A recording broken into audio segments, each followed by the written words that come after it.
on lap 32.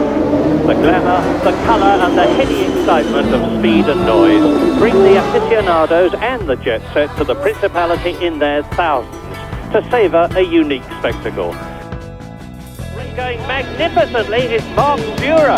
Marc Surer is coming up. No, it's Patrick Colby now in 6th position. So there the Ford Cosworth-powered Arrows of Marc. Not a better car than the Arrows because the Arrows is a super car. Marc Surer in 3rd position on lap 45 out of 76 is driving. And Nelson Piquet, Brabham BMW, 2 turbocharged and the Brabham chasing this one, the Ford Cosworth-powered Arrows of Marc Surer.